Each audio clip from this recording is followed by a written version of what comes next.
Proteger la vida y la integridad de las personas es el objetivo básico y primario de la seguridad, y esta responsabilidad es aún más enfática en situaciones de emergencia ante los riesgos inminentes.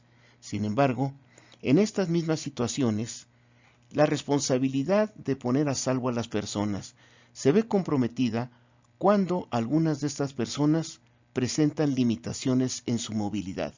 Veamos por qué. Una emergencia es una situación derivada de un evento fortuito, por lo regular inesperado, impredecible, sorpresivo, en la cual se pone en riesgo la vida y o la propiedad de las personas. En una emergencia, se pone a salvo a las personas mediante dos maniobras, el repliegue y el desalojo. Y en estas maniobras, el factor crítico de éxito es la rapidez con las que se puedan realizar, lo cual depende no de la efectividad del personal de seguridad o de protección civil, sino de la movilidad de las personas. Y aquí es donde está el problema. No todas las personas tienen el mismo nivel de movilidad. Tradicionalmente se ha considerado siempre que las personas que presentan problemas de movilidad son las personas con alguna discapacidad, pero en la realidad esto es apenas una de tantas, y a este respecto se han identificado 8 categorías. Veamos cuáles son estas categorías. La categoría 1 son las personas con alguna forma de discapacidad que puede ser visual, auditiva, física, intelectual o psicosocial. Estas personas afortunadamente aceptan y reconocen su discapacidad y aceptan la ayuda, aunque requieren de apoyos y o acompañamiento guía para su movilidad. En este caso, podemos contar a veces con acompañantes. El problema es, ¿y si algo le sucede al acompañante? La categoría 2 son los adultos mayores, que si bien tienen movilidad propia, a pesar de no tener alguna discapacidad, su agilidad y su equilibrio están disminuidos, además de presentar algunas posibilidades de fragilidad física. Estas personas no siempre aceptan y reconocen su debilidad, y por ello no solo no siempre aceptan la ayuda, sino pueden reaccionar con rechazo e incluso hostilidad.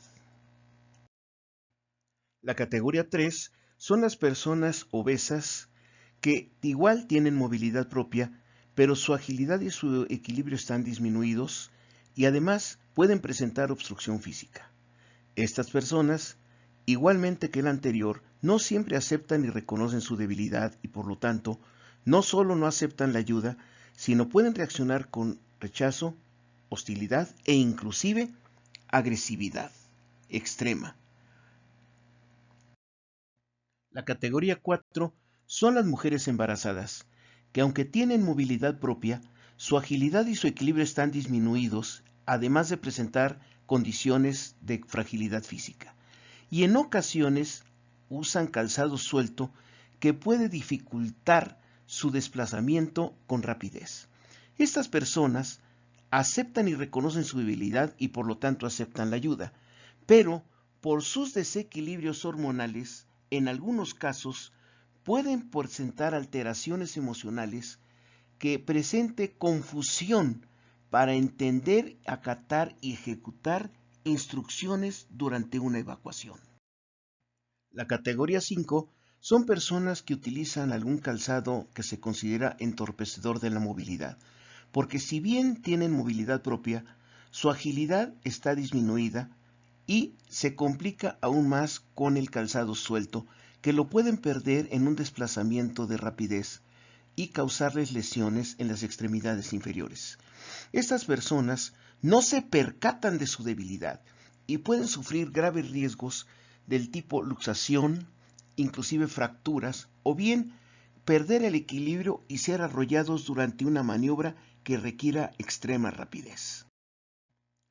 La categoría 6 son las personas con infantes transportados, bebés de brazos, que, aunque tienen movilidad propia, su equilibrio y su agilidad están disminuidos por el bebé que llevan en brazos. Estas personas aceptan y reconocen esto como una debilidad y aceptan la ayuda, pero tienen una reacción normalmente instintiva para recuperar cualquier pertenencia que hayan perdido al desplazarse con la rapidez en una evacuación. La categoría 7 es de muy alta sensibilidad, porque se trata de menores de 6 años. Los menores de 6 años que tienen ya movilidad propia, pero al mismo tiempo tienen una agilidad y equilibrio disminuido, además de una fragilidad física por su tamaño. El problema grave de esta categoría es que los menores de 6 años, ante un riesgo, ante un peligro, a la vista del peligro, no huyen, se esconden y requieren de acompañamiento. Ese es el problema por las que muchos menores de esta edad salen lesionados en incidentes, dado que no se percatan que deben de huir y tratan de esconderse y muchas veces se ocultan a la vista de los adultos. Finalmente, la categoría 8 se refiere a personas confinadas por alguna causa que tienen impedimentos, ya sea porque estén bajo algún tipo de tratamiento clínico como inmovilización o diálisis, o se trate de personas impedidas de desplazarse por sí mismo como bebés en cunas. El problema en estos casos es que estas personas requieren de un apoyo total, una dependencia total para su transportación y se encontrará muchas veces con insuficiencia de recursos para este desplazamiento y esta transportación. El problema de fondo es que estas personas con limitaciones de movilidad, que se pueden describir por el acrónimo PLM, son las más susceptibles de sufrir daños en emergencias, pero al mismo tiempo son las que pueden agravar las maniobras en una situación de emergencia por su menor movilidad. Y el problema es que solamente están previstas facilidades para las personas con alguna forma de discapacidad, lo que correspondería en este caso a la categoría 1, cuando en realidad se requiere de una atención especial y dedicada a todas las categorías de personas con limitaciones de movilidad. Por ello, es indispensable establecer medidas preventivas para una vigilancia dedicada a estas PLMs orientado a, primero, detectar su presencia. Segundo, identificar el tipo de personas con limitaciones de movilidad que sean, porque cada una de ellas requiere un tratamiento diferente.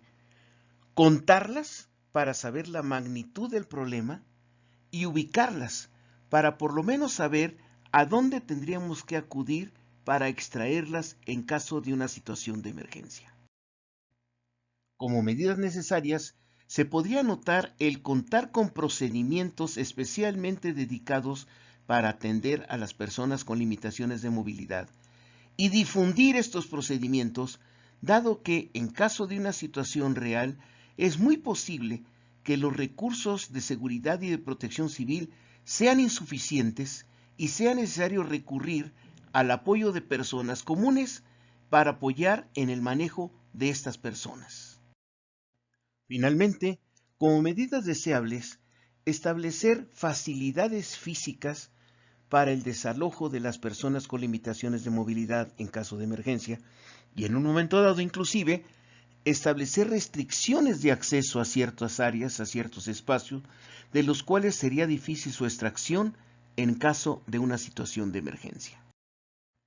La protección de personas siempre es algo complicado, fundamentalmente por la conducta y la reacción de las mismas personas, en especial bajo situaciones de estrés, de tal manera que muchas veces será necesario tomar medidas para protegerlas inclusive de sí mismas y hacer realidad de que la seguridad es el atributo de una vida sin temores, de la misma manera que el bienestar es el objetivo de una vida sin necesidades.